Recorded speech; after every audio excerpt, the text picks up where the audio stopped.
video, we're going to discuss 5 things that I have learned along the way during my career as an influencer. So the first thing I think that I should touch on is being more transparent, being yourself. So very early on in my YouTube career, I started out very genuine, obviously very authentic. Started off this way because that's what YouTube was very early on. It was still very raw, still very authentic. People were just putting up genuine content. So I definitely, I would say, was my most authentic when I started my YouTube career.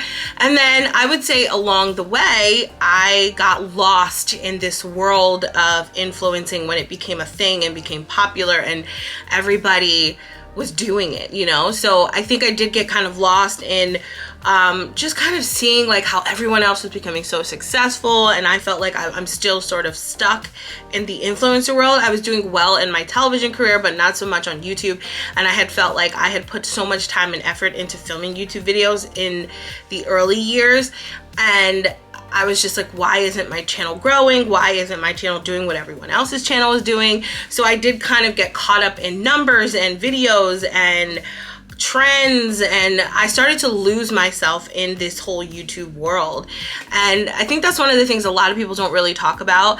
I'm not so much a person that focuses on competition because I don't believe in that. I truly believe, I'm not saying it doesn't exist, it does, but I'm saying like I'm someone who just believes what's for me is for me, and if I go after things, I will get them if they're for me. So that's kind of how I view life, and I just feel like what God has for me, no one can take away. So I've never been a person that focuses on what someone else has, more so just wondering why my channel or why my videos aren't skyrocketing or we're putting out the same content. And I think there's a lot of other factors that come into play there, but I think it's very easy to get caught up in the why, and you know, why is this person doing better than me, or why are these girls doing better? We're doing the same stuff. That can happen so easily in this world. I just wanted to make a video about these topics because I think these are things that happen easily, and if you're not strong, or if you're not confident in yourself, or if you don't believe in yourself enough, it's very easy to get lost in what other people are doing on the internet, whether it be Facebook, Instagram, YouTube, Twitter, and TikTok now. It doesn't matter. All of these platforms are some sort of form of that. So I think that's one of the things I want to stress is do not get caught up in what other people are doing. Don't worry so much about your numbers and stay true to who you are. So that's sort of like 3 of the subjects that I wanted to discuss, but they all kind of fit in to its own like little category. This video could be hours on that specific subject, but no, that's something I just want to preach to you guys and stress to you. Don't get caught up in what other people are doing on here, and don't get caught up in your numbers. Stay true to who you are, consistently put out content, and your channel will grow organically. I think it's hard sometimes when you're first putting out content because you're just like, what's happening, but you have to get the momentum going. You got to get this content out. You have to push it. People aren't going to know who you are unless you post it.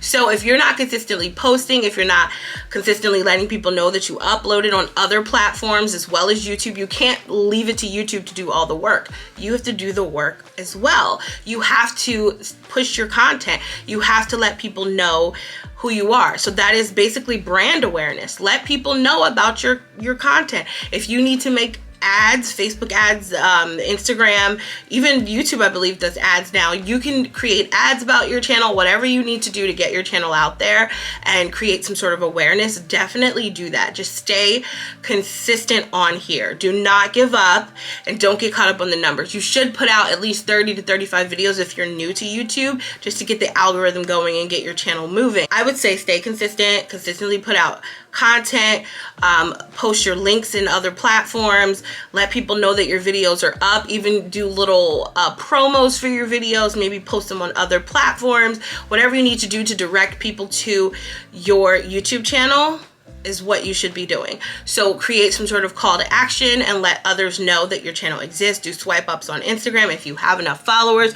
Let them know the link is in your bio on posts. Whatever you can do. I definitely think awareness, consistency, and not getting caught up in other people's content And, you know, just knowing who you are is what's going to help make you very successful on YouTube. I know this channel is new, but my other channel is not. So if you have not subscribed to my other YouTube channel, you should. I'll link it down below. It's always linked underneath my videos. But yeah, if you guys subscribe to that channel, you'll see what I'm talking about.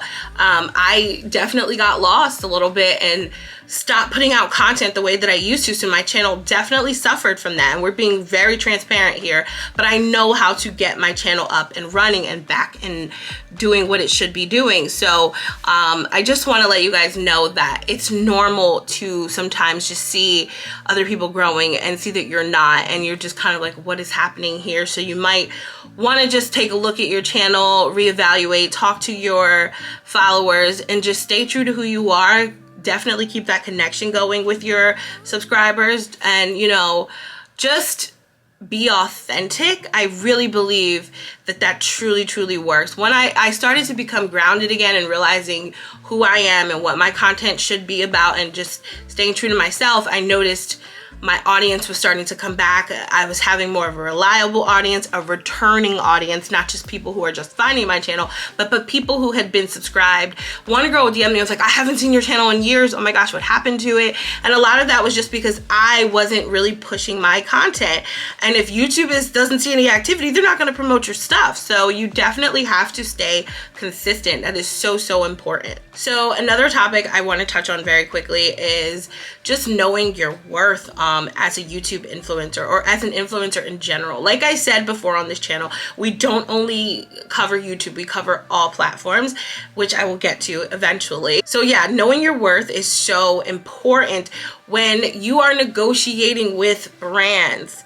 You have to know your worth. Do not let them undercut you. Do not undercut yourself. Definitely charge accordingly and charge what you're worth. I actually have a whole course talking about these things. So if you guys want to take my YouTube course, it's below this video. I will link it. It actually touches on all platforms, not just YouTube, when it comes to the influencer marketing perspective. Not undercutting yourself is important. Of course, you have to know your numbers, and engagement do matter to an extent when it comes to negotiating with brands, but also knowing your worth, knowing the time that it takes to film a YouTube video, to edit a YouTube video, to create the content, to write the content, whatever you have to do to get prepared. All of that should be factored into your pricing.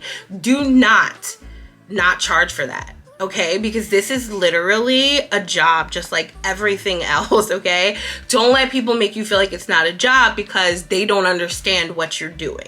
If this is something that you truly believe in and you feel like the content you put out is top tier, honey, charge top tier prices for yourself. But be reasonable and obviously be realistic. It has to fall in line with your engagement and your numbers. So, like I said, we talk about this in my coaching. This is just something that I think a lot of people ask about, and I really wanted to include that in my YouTube course and in our influencer marketing coaching, because I just feel like this is a subject that's such a touchy subject for people. People don't know what to charge. There's always like a question mark there. What am I worth? And you decide your worth. Don't let nobody else decide that for you, honey. No. Absolutely not. Of course, people are going to throw out crazy prices. You can negotiate with people. Even if you feel like you're charging a whole lot and the brand feels like, oh, that's a little much, you can negotiate with the brand. Sometimes we know when we're overdoing it, I think.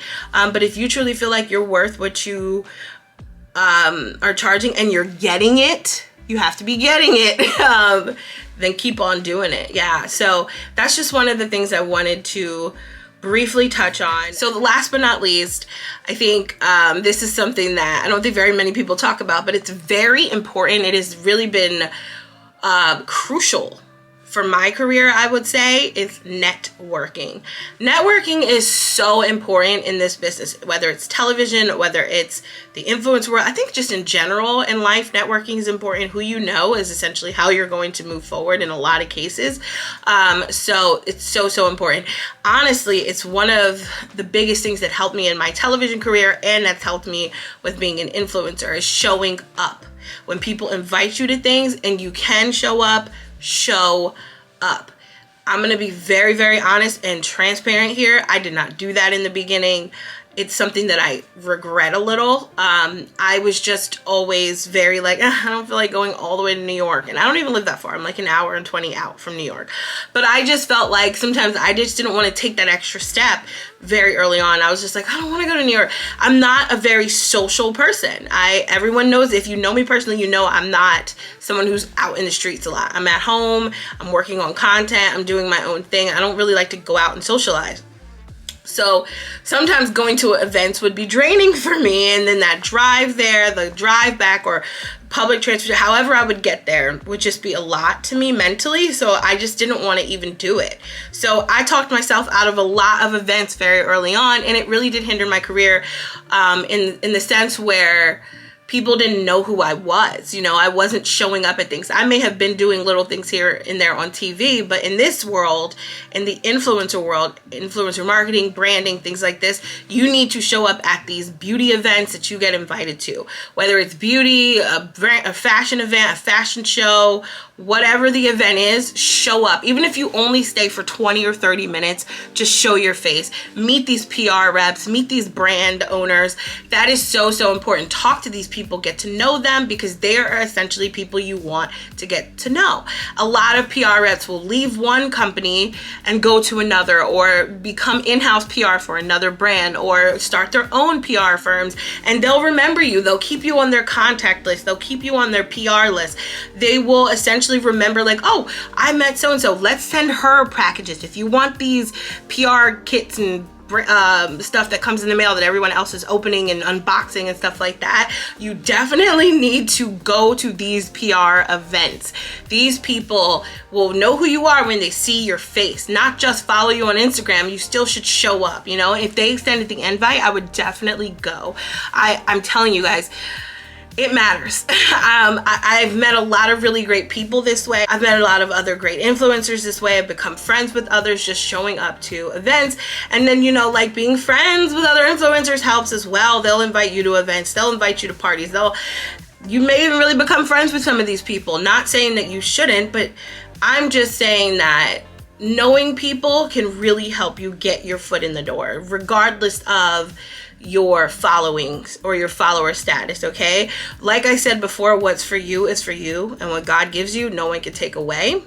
However, well, really, there is no however to that. You should still show up at events. If people don't know who you are, they ain't gonna be able to talk about you, to post you, to send you to others. So I highly recommend showing up and networking and talking to these people and creating brand awareness for yourself at these events. That's all I got for you guys today. I hope that this video was helpful. I just wanted to hurry up and get something up. I've been thinking about this for a few weeks. I've literally had all these things written down. I definitely had this video planned, so this isn't off the cuff. I really wanted to just stress those things and get that out there. These are questions I'm asked quite often. So hope that this was helpful. Love you guys. Thank you so much for watching, and I'll talk to you guys in my next video. Bye.